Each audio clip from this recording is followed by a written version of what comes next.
Sir, আমি তো দুদিনের ছুটিতে গেছিলাম। আমি কি করে জানবো যে এরকম এত বড় একটা ঘটনা ঘটে যাবে? তুমি ছাড়া এখানে আর কে কে আসতো? কেতন স্যার আর কার্পেন্টার, কতজন কার্পেন্টার ছিল? 3টে। আর কতদিন ধরে কাজ করছিল? প্রায় 1 মাস ধরে। 1 মাস ধরে? তার মানে ঘরের কোনা কোনা ওরা জানতো? এই কার্পেন্টার কেতনবাবু কোথা থেকে এনেছিলেন? ওনার পরিচিত ছিল নাকি কেউ পাঠিয়েছিল? না স্যার, ওরা কেতন স্যারের জানাশোনা লোক ছিল, কারণ ওরা কেতন স্যারের আগের বাড়িতেও কার্পেন্টারের কাজ করেছে। তুমি শিওর যে আর কেউ আসেনি? না স্যার। হ্যাঁ, মনে পড়েছে স্যার, 2জন অচেনা লোক এসেছিল। একজন কোনো এক ইন্টারনেট কোম্পানি থেকে এসেছিল, আর দ্বিতীয়জন ওয়াটার পাইপলাইন চেক করতে এসেছিল। ওরা পুরো বাড়ি ঘুরে দেখেছিল। স্যার এর জন্য আমাকে বকেছিলেন, কেন বকেছিলেন? কেননা আমি ওদের ভেতরে আসতে দিয়েছিলাম। স্যারের ওই দুজনের প্রথম থেকে আসার কোনো খবর ছিল না। আর স্যার ইন্টারনেট কানেকশনের জন্য কাউকে কিছুই বলেনি। আর এটা কবেকার ঘটনা? এটাই 2-3 সপ্তাহ আগের কথা। ও, মনে হচ্ছে এই দুজনেই কোনো গন্ডগোল করেছে। আচ্ছা, 5 বছর আগে তোমরা যখন এই কেসটা সলভ করেছিলে, তখন কেতনবাবু ছাড়া এই টিমে আর কে কে ছিল? আমি, পূরবী, কেতন স্যার আর মহেন।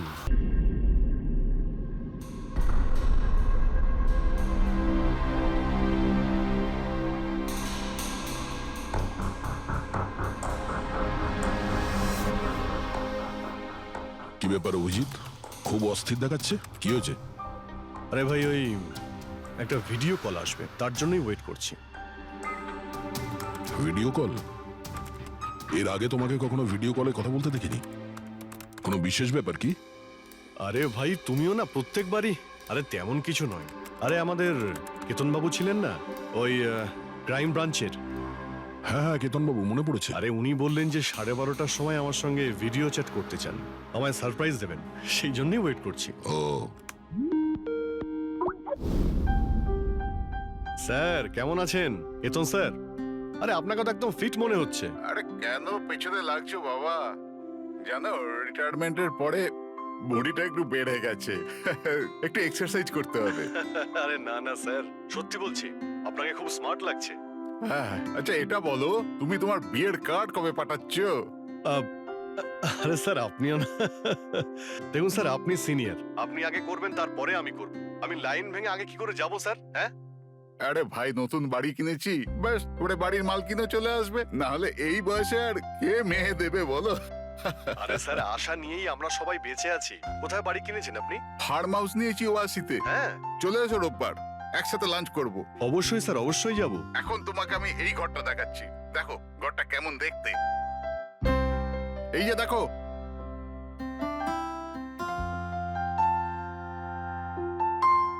এবার আমি তোমাকে দেখাবো আমার স্টাডি রুম।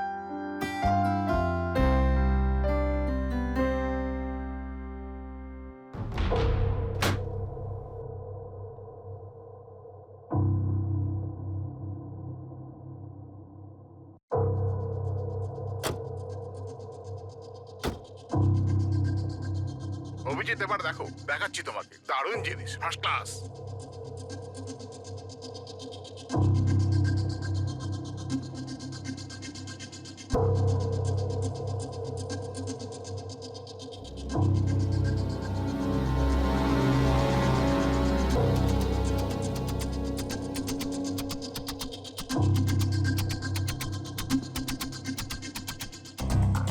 দেখলে অভিজিৎ, এটা হলো আমার স্টাডি রুম। স্যার খুব ভালো হয়েছে, খুব ভালো।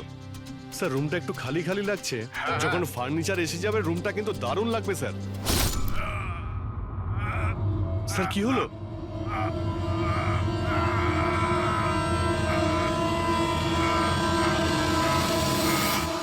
ও নো স্যার!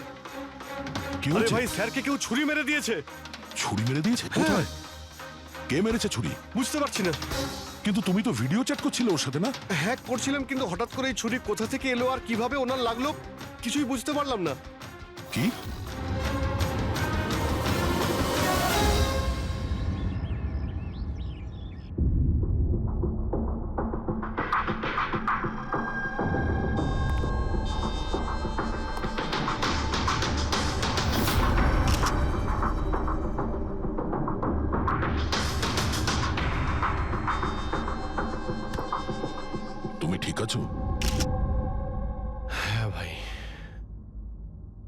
বুঝতে পারছি না এসব কি করে হয়ে গেল।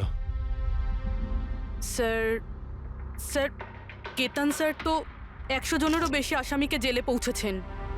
হতে পারে ওদের মধ্যেই কোনো একজন আসামি এইসব করেছে। হ্যাঁ, কিন্তু কিভাবে, কখন?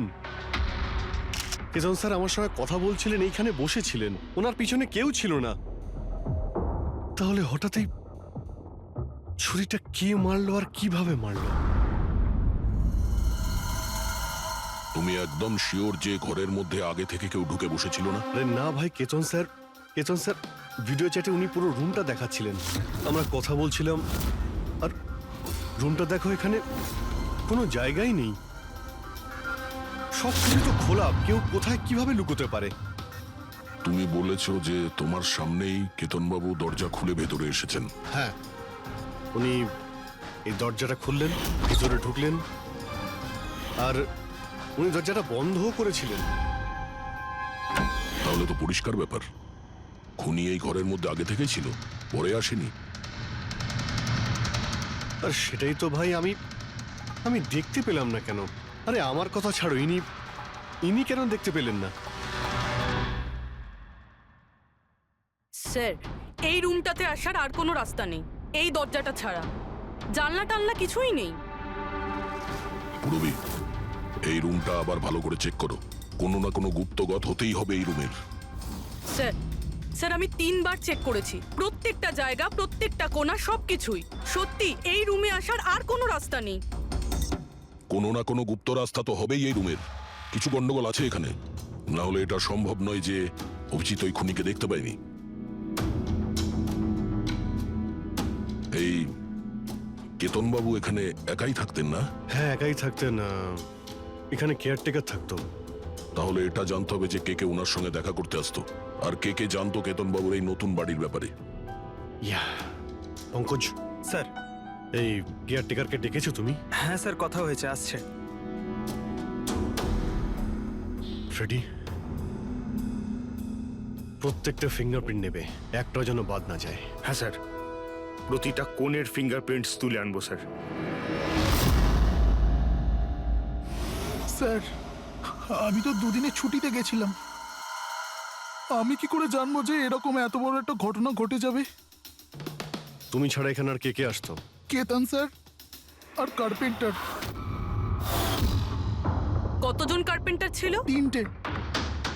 আর কতদিন ধরে কাজ করছিল? প্রায় 1 মাস ধরে। 1 মাস ধরে? তার মানে ঘরের কোনা কোনা ওরা জানতো। এই কার্পেন্টার কেতনবাবু কোথা থেকে এনেছিলেন? ওনার পরিচিত ছিল নাকি কেউ পাঠিয়েছিল? না স্যার, ওরা কেতন স্যারের জানাশোনা লোক ছিল, কারণ ওরা কেতন স্যারের আগের বাড়িতেও কার্পেন্টারের কাজ করেছে। তুমি শিওর যে আর কেউ আসেনি? না স্যার। হ্যাঁ, মনে পড়েছে স্যার, 2 জন অচেনা লোক এসেছিল। একজন কোনো এক ইন্টারনেট কোম্পানি থেকে এসেছিল, আর দ্বিতীয়জন ওয়াটার পাইপলাইন চেক করতে এসেছিল। ওরা পুরো বাড়ি ঘুরে দেখেছিল। স্যার এর জন্য আমাকে বকেছিলেন। কেন বকেছিলেন? কেননা আমি ওদের ভেতরে আসতে দিয়েছিলাম। স্যারের ওই 2 জনের প্রথম থেকে আসার কোনো খবর ছিল না, আর স্যার ইন্টারনেট কানেকশনের জন্য কাউকে কিছুই বলেনি। আর এটা কবেকার ঘটনা? এটাই 2-3 সপ্তাহ আগের কথা। ও, মনে হচ্ছে এই দুজনেই কোনো গন্ডগোল করেছে। আচ্ছা, 5 বছর আগে তোমরা যখন এই কেসটা সলভ করেছিলে, তখন কেতনবাবু ছাড়া এই টিমে আর কে কে ছিল? আমি, পুরবী, কেতন স্যার আর মহেন।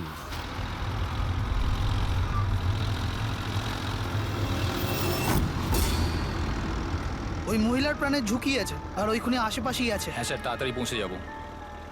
আর 15 মিনিট লাগবে ওই ওয়ার হাউস, আমরা এসেই গেছি।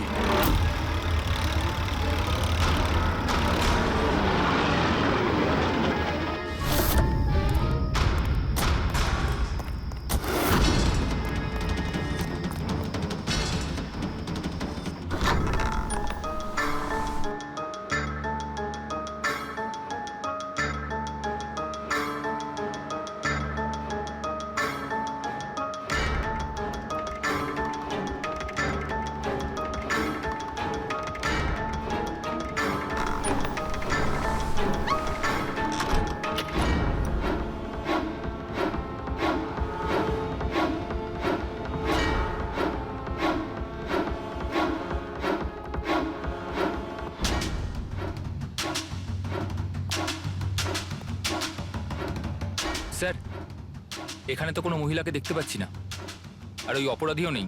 ওটা কোনো মিথ্যে কল ছিল না তো? কোনো কারণ তো হবেই যে কেউ আমাদের ফোন করে এখানে ডাকলো, আর সেই কারণে এই আশেপাশেই আছে।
স্যার, স্যার, বিনোদ, স্যারকে কেউ ছুরি মেরেছে। Sir sir oh no, oh no, he is dead. তুমি দরজাটা দেখো, দরজা দেখো তাড়াতাড়ি। আরে দরজা তো ভেতর থেকে বন্ধ, তার মানে খুনি ঘরের ভেতরেই কোথাও আছে। ওদিকে দেখো, তুমি ভেতরটা দেখো, হ্যাঁ, তাড়াতাড়ি যাও। দেখছি।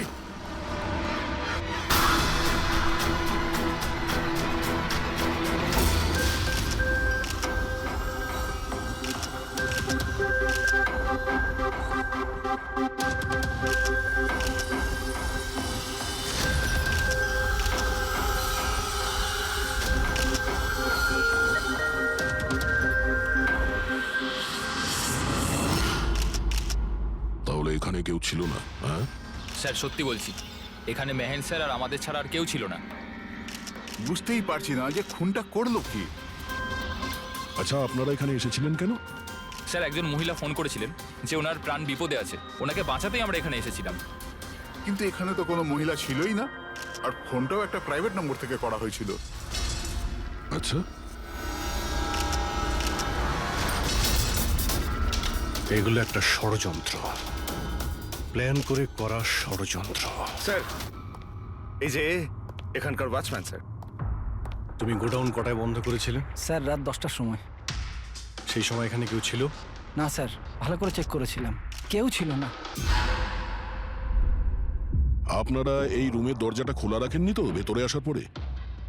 না, ভেতরে ঢুকতেই আমরা সবার আগে দরজাটা ভেতর থেকে বন্ধ করে দিয়েছিলাম। স্যার খুন হওয়ার পরেও আমরা দরজা চেক করেছিলাম, ভেতর থেকে বন্ধই ছিল। খুনি আগে থেকেই ভিতরে ছিল, কেতন স্যারের বাড়ির মতো। একটাই দরজা যেটা বন্ধ ছিল, আর কোনো জানালা নেই। তাহলে খুনি গেল কোথায়? স্যার আবারও একজন এমন অফিসারের খুন হয়েছে যাকে আমরা চিনি। আমার মনে হচ্ছে খুনিকে আমি চিনি। অভিজিৎ, তুমি কি করে খুনিকে চিনবে? তুমি তো দেখোইনি খুনিকে বার। বুঝে গেছি স্যার, আপনি কার দিকে ইঙ্গিত করছেন।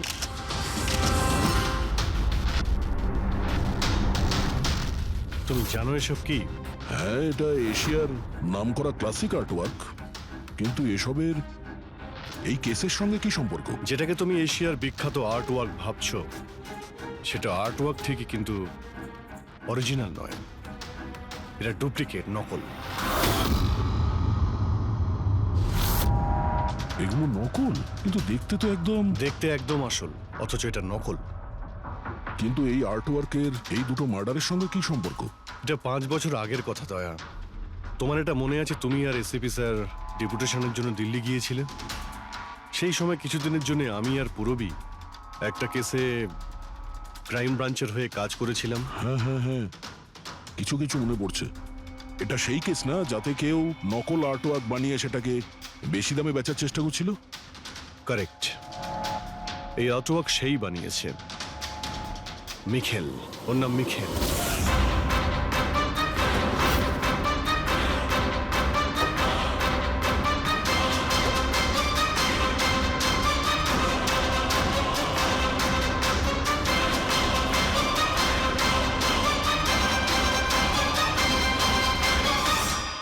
এমনটা নয় যে ওর প্রতিভা বাকি শিল্পীদের থেকে অনেক কম ছিল, তবে সত্যি কথা বলতে ও ওদের থেকে অনেক বেশি ট্যালেন্টেড ছিল। আর সেই জন্যই হয়তো ও একদিন ভেবেছিল যে অরিজিনাল পেন্টিং তো সবাই বানাতে পারে, কিন্তু অরিজিনালের মতো সেম কপি বানানো সবার পক্ষে সম্ভব নয়। আর এই কাজে এত টাকা ছিল যে ওর আসল পেন্টিং বানানোর কোনোদিনও প্রয়োজনই হয়নি। ও কোটি কোটি টাকা ইনকাম করেছিল মহান আর্টিস্টের অরিজিনাল পেন্টিংয়ের নকল পেন্টিং বানিয়ে। আর ওর কাজ এতটাই ভালো ছিল যে কেউ বলতে পারতো না যে পেন্টিংটা আসল না নকল। অনেকবার তো 30-40 বছরের আগের ক্যানভাসের পেন্টিং করেছে ও, অথচ সেটা কারো পক্ষে ধরাই সম্ভব ছিল না। কিন্তু একদিন পরিস্থিতি এমন হলো, অনেক আর্ট প্রেমী যখন কোটি কোটি টাকা লস করলো, তখন ক্রাইম ব্রাঞ্চ মিখেলকে ধরার দায়িত্ব আমাদের 4 জন অফিসারকে দেয়। কেতন স্যার, মহেন, পুরবী আর আমি। মিখেলকে ধরা এত সহজ ছিল না, কিন্তু কথায় আছে না, পিঁপড়েকে ধরতে হলে মিষ্টির ব্যবহার করতে হয়। আর এই পিঁপড়ের মিষ্টি ছিল ওর পুরনো ক্যানভাস আর সেই কেমিক্যাল যেগুলো ব্যবহার করত 200 থেকে 250 বছরের পুরনো পেন্টিং তৈরি করতে। আমরা সমস্ত আর্ট গ্যালারি আর দোকানে নজর রাখতে শুরু করে দিই যেখানে এইসব জিনিস পাওয়া যেত। যারা এই সমস্ত জিনিস কিনতে আসতো তাদের পুরো ঠিকুজি কুষ্টি পার করতাম আমরা।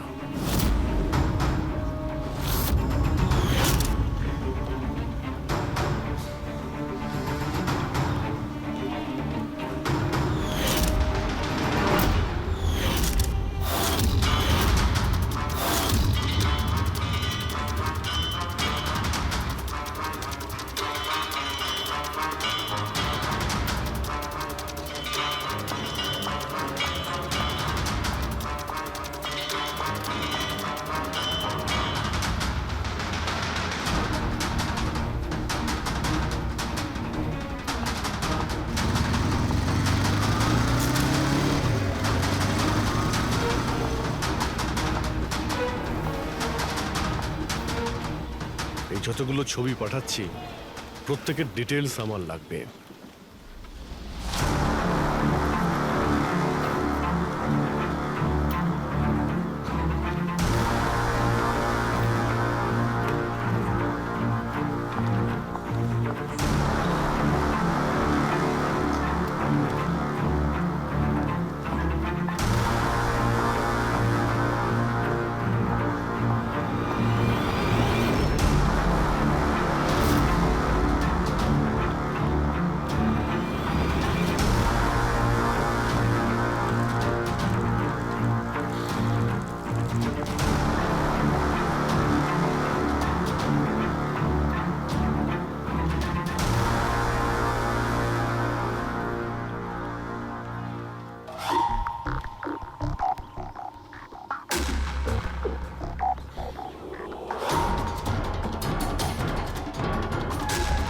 আর তারপরে 1 সপ্তাহ পরে আমরা এমন একটা মেয়েকে দেখলাম যে জিনিসপত্র তো কিন্তু তার কোনো আর্ট ব্যাকগ্রাউন্ড ছিলই না। নিশ্চয়ই কোনো গন্ডগোল আছে স্যার। এই মেয়েটা ব্যাংকে কাজ করে, এর এই জিনিসগুলো কেন প্রয়োজন পড়ে, তাও আবার প্রত্যেক দ্বিতীয় দিন? হ্যাঁ স্যার, এই মেয়েটার প্রবলেম তো আছে মনে হচ্ছে।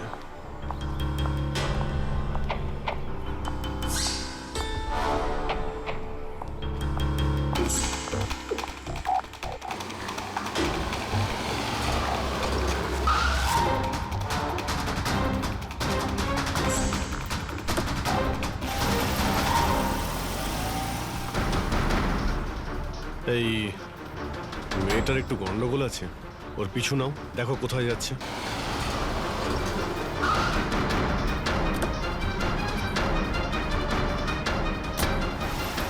স্যার, আমি ওকে 3 দিন ধরে ফলো করেছি, কিন্তু কিছু জানতে পারিনি।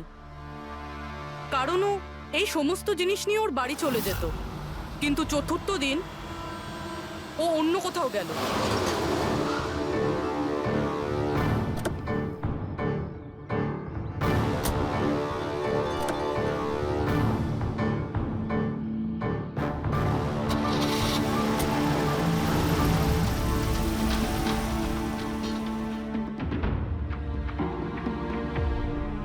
নিখিল, নিখিল, নিখিল, নিখিলও না, এখনো লাঞ্চটাও করেনি।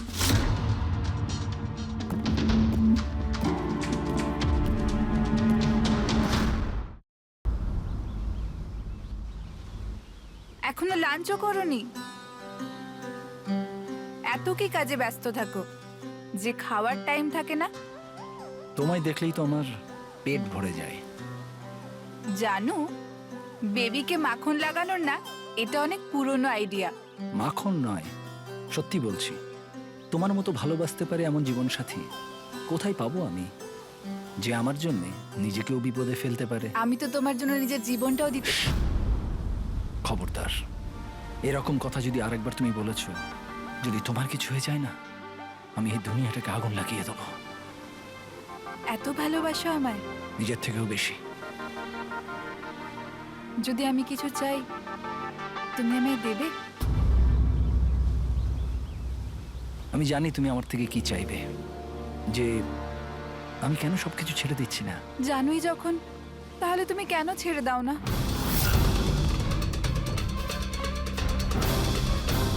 শীতল, মানুষের জীবনে দুটো নেশা হয়, আমার ভালোবাসার নেশা তুমি পূরণ করো, আর আমার দ্বিতীয় নেশা শিল্পীর, যেটা আমার কাজটাকে পূর্ণ করে। এই দুটোর মধ্যে একটাও যদি আমার থেকে দূরে যায় না, তাহলে আমি অসম্পূর্ণ থেকে যাব। আর আমি চাই যে ইতিহাস আমায় সব থেকে ভালো স্বামী আর সব থেকে ভালো আর্ট চোর হিসেবে মনে ব্যাস রাখে। মিখেল, অনেক ইতিহাস লিখেছ, বাকি জীবনটা জেলেই কাটিও।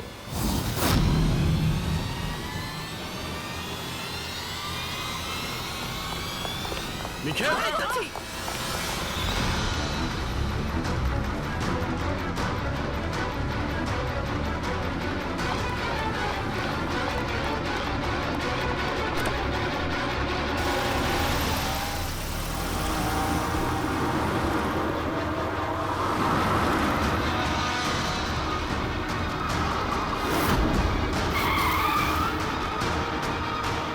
প্লিজ আমার কথা শোনো, জেদ করো না। নিজেকে আইনের হাতে তুলে দাও প্লিজ। না, আমি করব না।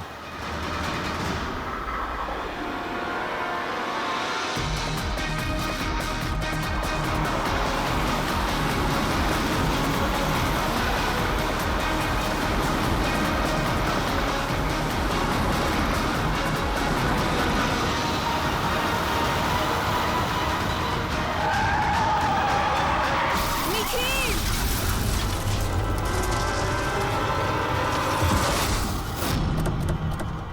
শীতল, মিখেল দাঁড়া, বলছি, দাঁড়া, শীতল, দাঁড়া। শীতল, চোখ খোলো, শীতল।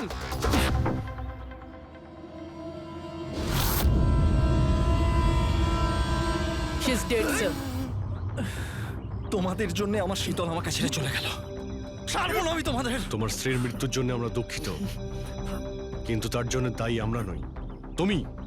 না তুমি অপরাধের রাস্তায় হাঁটতে, আর না তোমার পাপের শাস্তি তোমার স্ত্রীকে ভোগ করতে হতো। কাজের শাস্তি কে পাবে এটা ভবিষ্যৎ বলবে। ওর 5 বছরের শাস্তি তো এতদিন শেষ হয়ে গেছে, কিন্তু ওর স্ত্রীর মৃত্যুর প্রতিশোধের আগুন হয়তো ওর মনের ভিতরে এখনো জ্বলছে। মানে কেতনবাবু আর মেহেনের পরে ওর টার্গেট এখন পুরো বিয়া তোমার ওপর। কারেক্ট। কিন্তু স্যার, ও এসব করছেটা কি করে? কারণ নজরে পড়ছে না কেন? এবার এই রহস্যের পর্দা তো মিখেলই তুলতে পারবে। ও তোমার আর আমার কোনো ক্ষতি করার আগে মিখেলকে আমাদের ধরতেই হবে। স্যার, স্যার, কেতন বাবুর বাড়ি থেকে যে ফিঙ্গারপ্রিন্টস গুলো পেয়েছিলাম, হ্যাঁ, ওটা কারোর সঙ্গে ম্যাচ হয়েছে? স্যার, ওই ওয়াটার পাইপলাইনে যে কাজ করে সে নির্দোষ হলেও যে লোকটা ইন্টারনেটের কাজ করে সে খুব গোলমেলে। এই ইন্টারনেটের লোকটা কে? Sir Ramen sir. Sir, sir পুরনো পাপি স্যার। এই তো 6 মাস আগে ও অথর রোড জেল থেকে ছাড়া পেয়েছে স্যার। Arthur road jail? ওই মিখেলকে তো ওই জেলেই রাখা হয়েছিল। তার মানে ওই জেলেই এই অপরাধের প্ল্যানিংটা করা হয়েছিল, মিখেল আর ওই রমন যোগ মিলে নিয়ে। তুই নিশ্চয়ই আবার জেলে যেতে চাইবি না? না স্যার, আমার দ্বিতীয়বার জেলে পাঠাবেন না স্যার। যদি আজ আমি মিখেলকে না পাই তাহলে তোকে এখানেই পুঁতে দেবো। না স্যার, মিখেল আমার সাথে এখানেই দেখা করতো, এখানেই দেখা করতো, আমি সেখানেই নিয়ে যাচ্ছি আপনাদের। আমার মিখেলকে চাই, ব্যাস। হ্যাঁ স্যার, ওখানেই নিয়ে যাচ্ছি আপনাদের।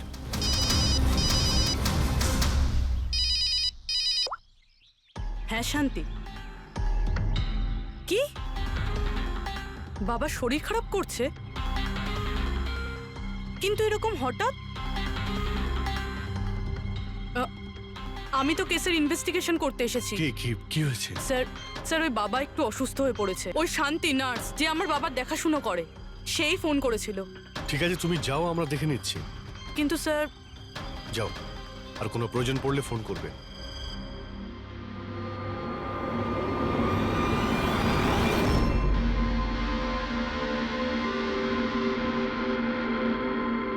কি হলো স্যার?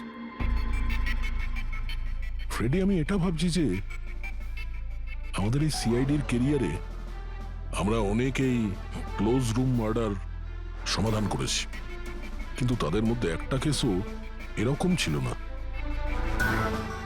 হ্যাঁ স্যার, এর আগেও এরকম ঘর বন্ধ থাকার কেস এসেছিল। কোথাও না কোথাও তো গোপন রাস্তা খুঁজে পাওয়াই যেত খুনির আসার এবং যাওয়ার জন্য। হ্যাঁ, হয়তো রুমের মধ্যে কোনো গুপ্ত পথ থাকে, না হলে রুমের মধ্যে কোনো রাস্তা বানানো হয় খুন করার জন্য। কিন্তু এখানে না তো কোনো গুপ্ত রাস্তা আছে, না রুমের মধ্যে কোনো গন্ডগোল করা হয়েছে, না। আর এই খুনি এমন যাকে দেখাই যাচ্ছে না। স্যার, আমার তো ভেবেই কিরকম মাথাটা ঘোরা শুরু হয়ে গেছে। খুনিকে দেখা যাচ্ছে না কেন? অনেক বছর আগে আমি একটা সিনেমা দেখেছিলাম যেখানে হিরো একটা গ্যাজেট লাগিয়ে অদৃশ্য হয়ে যেত, কিন্তু ওটা তো সিনেমা ছিল না স্যার। হ্যাঁ, ওটা তো সিনেমা ছিল, কিন্তু এটা তো বাস্তব জীবন। স্যার, কি ভাবছেন আপনি? এটাই ভাবছি, এর মধ্যে কোন জিনিসটা আমি বুঝতে পারছি না।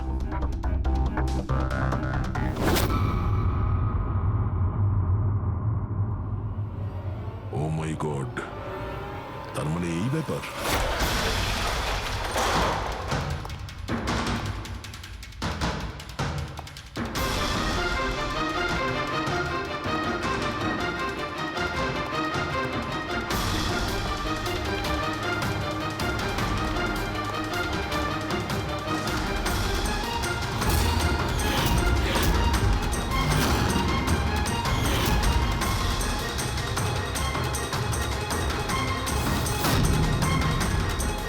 অনেকদিন ধরেই আমাদের চারজনকে ফলো করছিল, আর তুই ওকে হেল্প করছিলি এই সমস্ত কাজে। হ্যাঁ হ্যাঁ স্যার।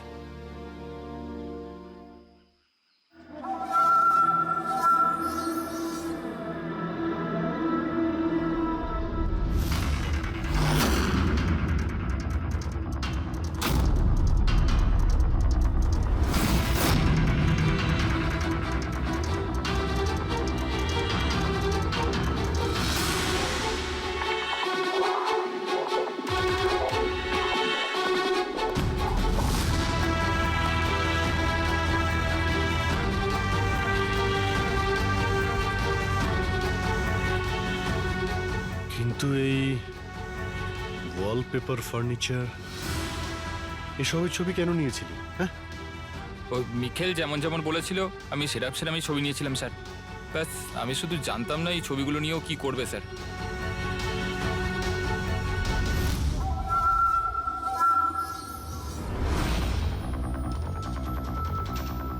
তাহলে কি এই ছবির মধ্যেই লুকিয়ে রয়েছে খুনের রহস্য?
হ্যালো কেমন আছো অভিজিৎ বাবু?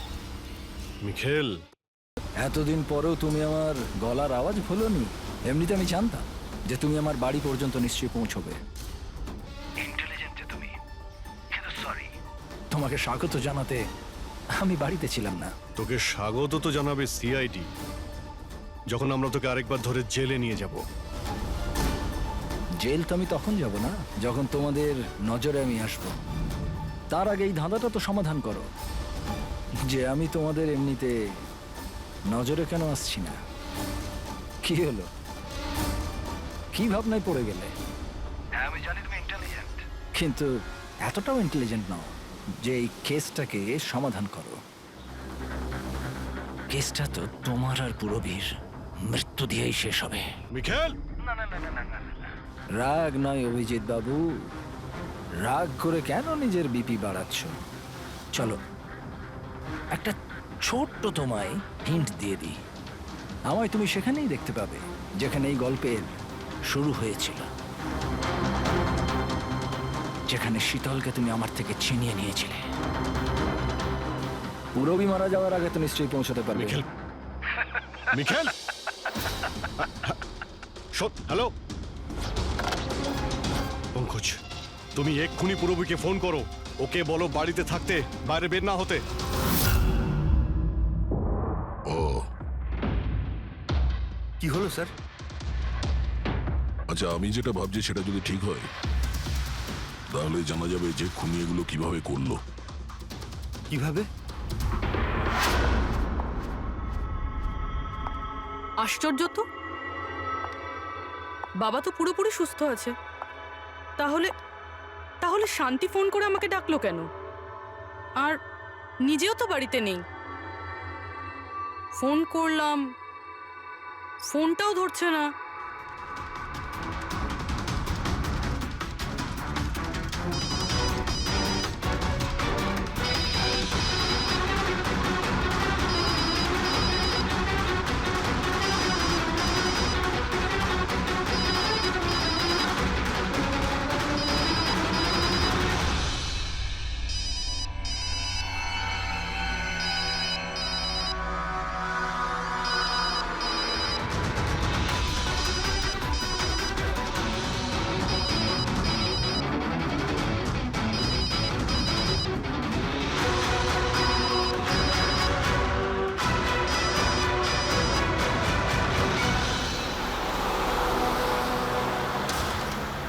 স্যার এই পুরবী তো ফোনই তুলছে না। কি, ফোন তুলছে না? কোনো প্রবলেম নেই তো? স্যার মিখেল ওর কাছে পৌঁছে যায়নি তো? হতে পারে ওই যে ফোনটা এসেছিল ওর বাড়ি থেকে, ওর বাবার শরীর খারাপের ব্যাপারে, হতে পারে ফোনটা মিখেলই করেছিল।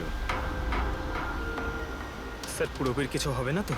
আশা করছি আমরা সময় মতো পৌঁছে যাব। যদি পুরবীর কিছু হয় তাহলে না,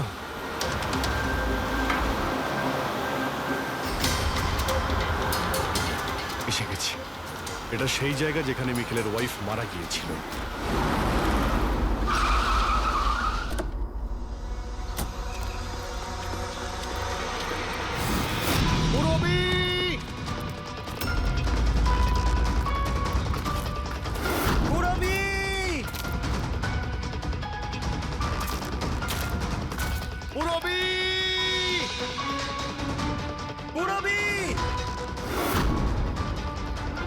ওই দিকটা দেখো।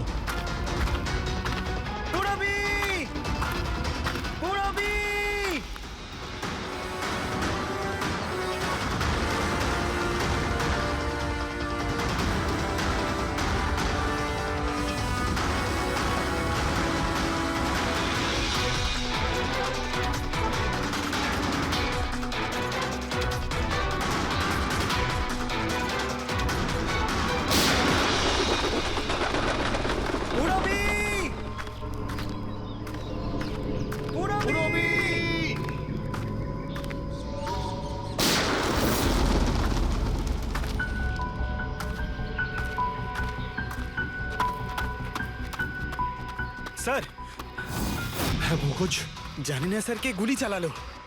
রবিকে পেলে? পুরবী ওখানে স্যার।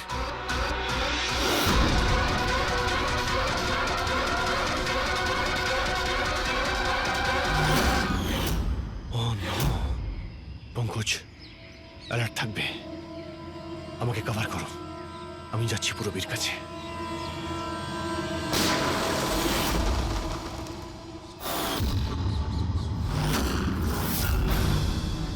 ভয় পেও না অভিজিৎ, এখনো ও মরেনি। কিন্তু যদি ওর কাছে যাওয়ার চেষ্টা করো তাহলে আমার আঙুল ট্রিগারের ওপর আছে, আর গুলিটা তো তোমার থেকে তাড়াতাড়ি পৌঁছবে। মিখেল, গুলি চালিও না। দেখো, তুমি প্রতিশোধ নিতে চাও তো? দেখো আমি এসে গেছি, তুমি পুরবীকে যেতে দাও। খবরদার, কোনো চালাকি নয় অভিজিৎ, কারণ তুমি আমাকে দেখতে পাবে না, কিন্তু আমি তোমায় ভালো করে দেখতে পাবো।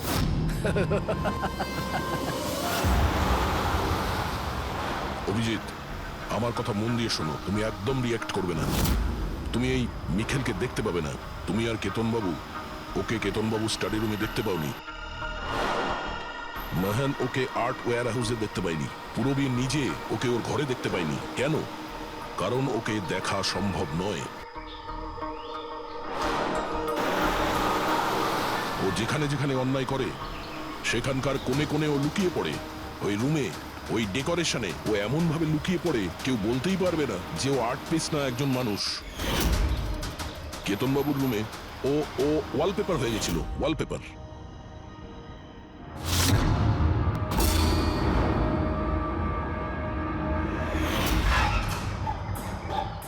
আর মেহানের ওই ওয়্যার হাউসে ও ও পোর্ট্রেট হয়ে গেছিল।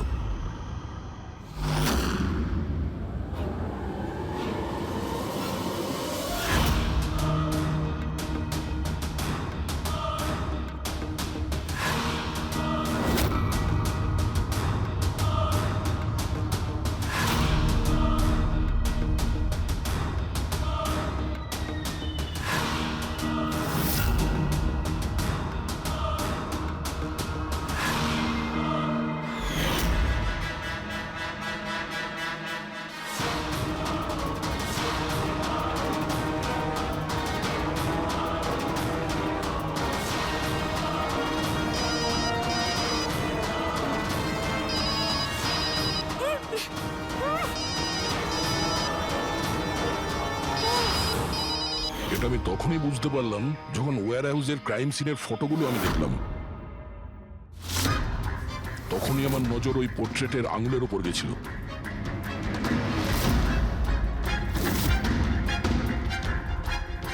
ও পোর্ট্রেট ছিল না, ওই মিখেল ছিল, মিখেল। ওকে দয়া, পঙ্কজ সাবধানে, পঙ্কজ সাবধানে, জঙ্গলে লুকিয়ে আছে। পঙ্কজ, তুমি এখানেই থাকো, রবির দিকে নজর রাখবে। মিখেল, আমরা কিছুই করব না, আমরা এখান থেকে চলে যাচ্ছি। তবে তুমি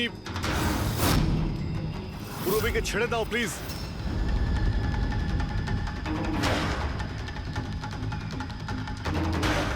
দেখো, এসব করে আর কোনো লাভ নেই। আমি এখানে এসে গেছি, তুমি তুমি বলো কোথায় যেতে হবে, আমি চলে যাচ্ছি। বাস, আগে এগোবে না অভিজিৎ, আমার সাথে গেম খেলা বন্ধ করো। ঠিক আছে, ঠিক আছে, গুলি চালিয়ে কোনো লাভ নেই, আমরা এখান থেকে চলে যাচ্ছি। কিন্তু তুমি তুমি কি চাও মিখেল? যা কিছু হয়েছিল সেটা সেটা তো হয়ে গেছে, কিন্তু এসব করে তুমি কি পাবে? হ্যাঁ,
আমার শীতলকে তুই আমার থেকে নিয়েছিলি, আমি তোকে ছাড়বো না। আয়, আমার শীতলকে দূরে করেছিলি।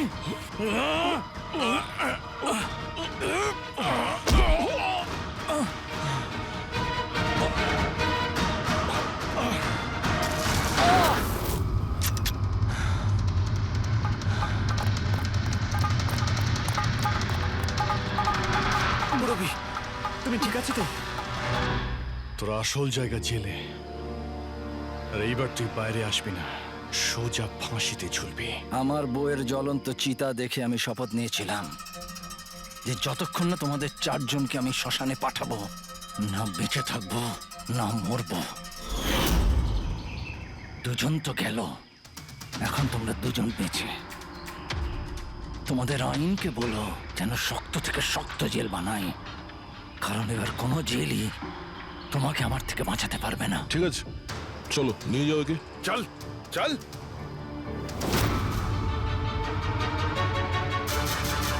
আসবো, ফেরত আসবো।